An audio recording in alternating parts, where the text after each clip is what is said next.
All right, in this video, I want to talk about a few things you can do to find your own unique editing style. And these are 3 tips that I've come across throughout my time editing. And these 3 things have really helped me find my own editing style throughout my years as a photographer. So the first one is something I talk about in every single one of my courses, and that's find inspiration.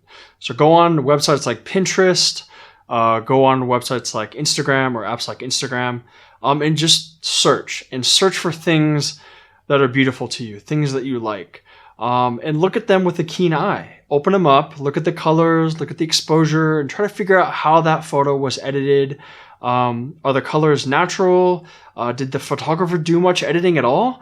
Think about these things and look at photos that you really love and think about them with a critical eye. You can also take those photos, like I said, and open them up in programs like Pantone, that really awesome app, or in Adobe Color CC, and look at the colors that they're using, and then take a keen eye and look at the exposure. Is it bright? Is it dark? Etc. That's a great way to start to learn more about the editing process. The second tip I have is to mimic. A lot of photographers out there, a lot of photography teachers will tell you, no, don't copy others. But in my opinion, I think copying others is the best way to learn. You're doing something that works and you're experimenting with it and you're trying and you're failing and you're just learning the process. I don't think there's anything wrong with mimicking other photographers because as you mimic, you're going to learn so much. You know, you're going to copy other photographers, you're going to learn, and then over time, your style is going to adapt and change. When I first started as a photographer, I didn't have my own style. I didn't know what I was doing.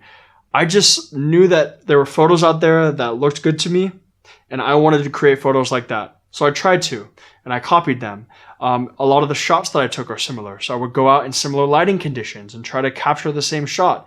And I can tell you that I learned so much doing this, so much. And my style, over time, became very, very unique. So I don't think there's anything wrong with finding photographers that you like, photographers that you look up to, and trying your best to mimic their work, because over time, you're going to find your own style there. So say you find a photo, go out and try to shoot a very similar photo, and then go into editing and try to edit a similar photo. Try to do a similar edit. You're going to learn so much throughout this process. And the last tip I have is just to edit. You're not going to get better unless you're editing often. You should be editing as much as you can. Take one photo, edit it 10 different ways with 10 different color combinations, and ask your friends which ones they like. Over time, you'll learn what other people like. You'll learn what you like.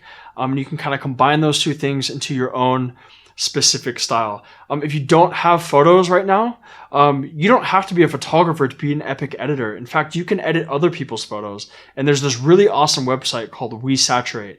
And WeSaturate has a ton of different raw photos that you can download and actually edit. So you can download these photos, import them into Lightroom Mobile, and you can edit them on your phone to get, your own unique look on that photo. What's really cool about WeSaturate is that they provide, for some of the images, they provide the raw photo, and then they provide the edited photo that the photographer edited it to. So the JPEG based on the photographer's edit. So you can download that raw photo and then look at their edit and try to match their edit and see if you can achieve the same kind of stylized look. That's a fantastic way to learn editing, and I highly recommend checking that website out. It's called wesaturate.com. So those are just a few tips, but at the end of the day, it's just going to come with trial and failure. Like everything you do in life, the more you do it, the better you'll get at it. So just continue to practice, edit as much as you can, try to experiment with different styles, and I promise you, in time, you're going to find your own unique editing style. It took me a few years, but now I'm very happy with my style. But at the same time, it's also continuing to change. So it's a continuous process. You're just going to keep getting better, and I wish you the best of luck in finding your own style. But with that said, let's move on to the next section.